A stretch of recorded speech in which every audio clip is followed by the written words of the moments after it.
What's the most important thing I should understand about adult education in Switzerland?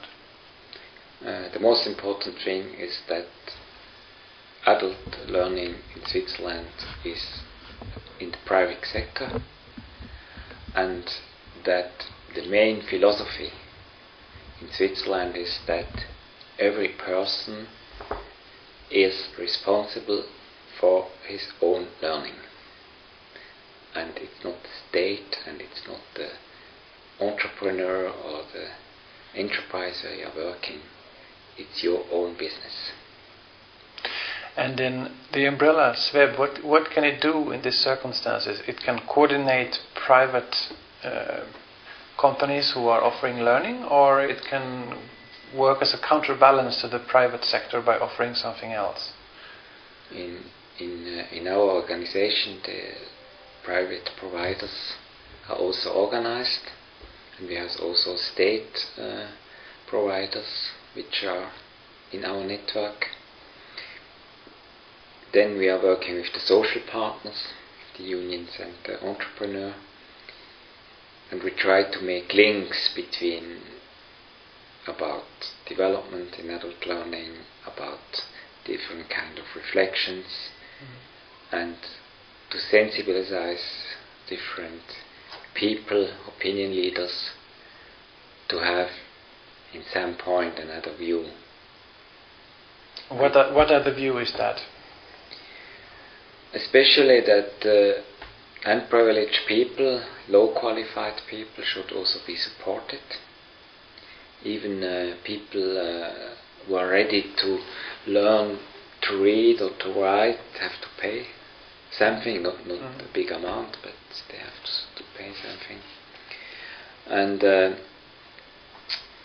we try also to show that, for instance, women who are coming back into the working process should be supported. That we should have also something like tax deductions for people who are investing more. We try also on the legislation level. Just now we are working on a law. It's the first law, it's not the new one, it's the first law in adult learning in Switzerland, which should be developed in the next 2-3 years. And in this law we try also to have some orientation what the state could do.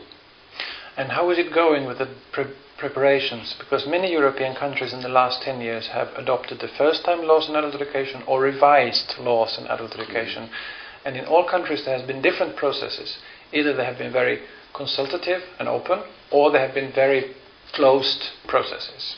And in Switzerland, how does it work? We started very open. Just now the administration, that's the Department of Vocational Training, tries to close this process. But just tomorrow we had a meeting with different partners, with social partners also, and they told us that they will open the process again in 2-3 months. And the reason for closing it is?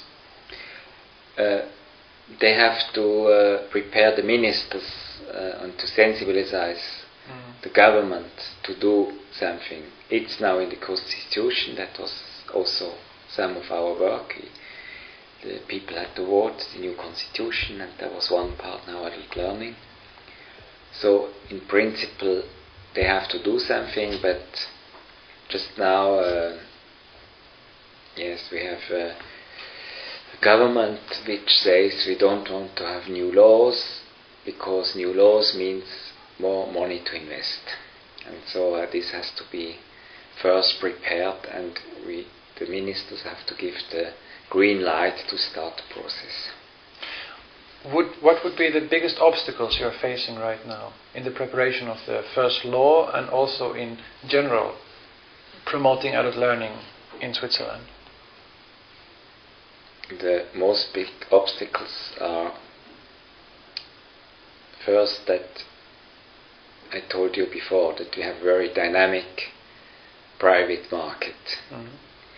And this is one advantage. It's very strong. It's very diverse it's also very adapted to the needs of the learners. On the other side, it's very difficult to know which organization is doing what, and you have huge price differences for the same product. So for a course, for the same course, you pay maybe 500 euros to 5,000 euros, and people don't know exactly where to go and why, and maybe they pay 5,000 and then they see it was only 500 euros, they could have the same. So one of your ambitions here in your association is also the quality stamp. You are trying then to prove, to make sure that people get quality for the money, and it includes all these institutions providing adult learning that they can apply to be quality controlled, so that there is a check that people get value for money. Yes, it's called Educa, and we have now already 800 institutions passed this quality check. Naturally, the private don't have to pass, but because of market interests, they now started also to apply to get this quality check. But this has no influence on the price, because we can't. This is open free market. But it has an influence on the professionalization of the trainers, because one of the 6 quality criteria are a level of a certificate 1 from our organization, which has to be observed, and the organization which gets this quality check, they really have to train even people who are working only in part-time in their organization. So it is about staff upskilling as well, that the teachers in adult education should have basic qualifications and should retrain and continue to learn. Yes. This is a common problem in all countries in Europe at the moment. Everybody's facing the same. How do we offer a system which also the part-time people, teachers, will be motivated to join, and how to pay for it, and when so it's a very big common challenge, it seems to me, that we are facing.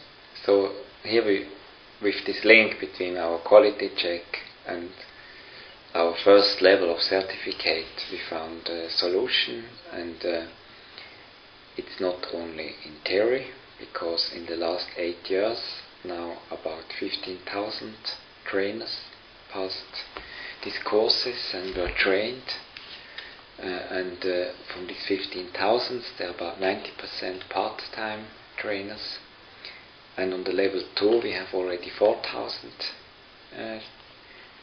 adult educators or trainers and so on, because we opened our systems. It's going from contracts with group dynamics to health sector, even to the army instructors which were interested to get also this trainer system.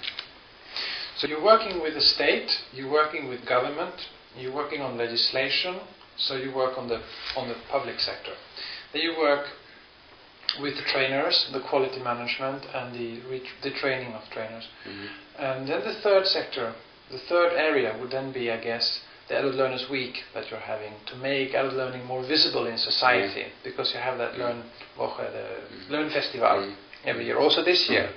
How has that worked for you, the Learn Festival? How well has it been established? What do you think about it? It's we took the decision in '96 to have it all 3 years, because we didn't have the resources and the staff, so it was quite critical to see if we could follow to do that every year. In one way we could do it, but Switzerland is a country where you have to, they are looking very close, that you have some quality, that something is going on, that the goals you are telling, you are meeting these goals. And so it was quite better to put it all 3 years. And I think we had not so much money. We didn't get much money. We had also some sponsors. but at the end there were between 500 to 900 activities all over Switzerland in all three language parts, and we had over 1,000 of newspaper articles and hundreds of broadcasting, some television, not so much, but some. So we think that we could be happy, and it's quite good working as a concept, and better than we thought at the beginning. Mm-hmm. So that's the reason we continue it. And so at the moment you're looking at continuing, you're not... Yeah, we will have the 5th now, Adult Learners Week in Switzerland. This September 2000? No, next year. 2008? Yeah, 2008, yeah. Okay. We are participating also on the 8th September Day every year, and we supported that with different activities. And here we are working with Association of Literacy and so on.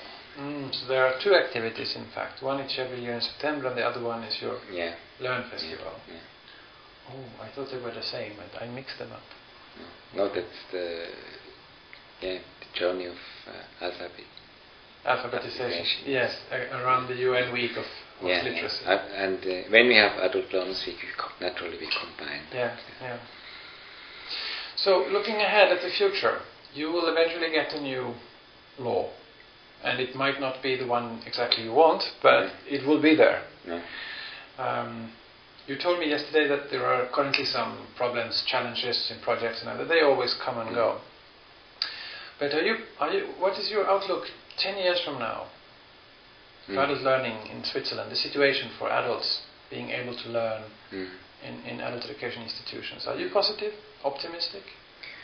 Yeah, I don't see a big change in our policy. The private market will go on, and this is working, the other side. I think that there will be a development in the cooperation with the social partners. Till now the unions were always more concentrated on the apprenticeship till 2022, and they are now open also their view to adult learning. And the entrepreneur, they are still not really involved, but I think they will do more, especially in some branches. That means we saw that some branches, like in people working as journalists or in the health sector, or people working in different kind of also vocational part are very interested also to find new solutions and to promote also courses for low qualified people. And another development is Switzerland had always a lot of immigrants, and that means also that there is a need also that they learn German or French. So this is also getting there will be more impact in this thing. And there are more and more people who are working who are older than 50, still in progress, and here there are a lot of programs coming on and people thinking about how can we support people who stopped 10, 15 years. What we didn't experience so much till now is that what happens in other countries, we don't have a lot of unemployed people. It's just now we are on 2% and 2.5%, something like that. So and the highest was about 5%. So here we didn't have so a pressure on politics to do something in kind of support adult learning from this point of view.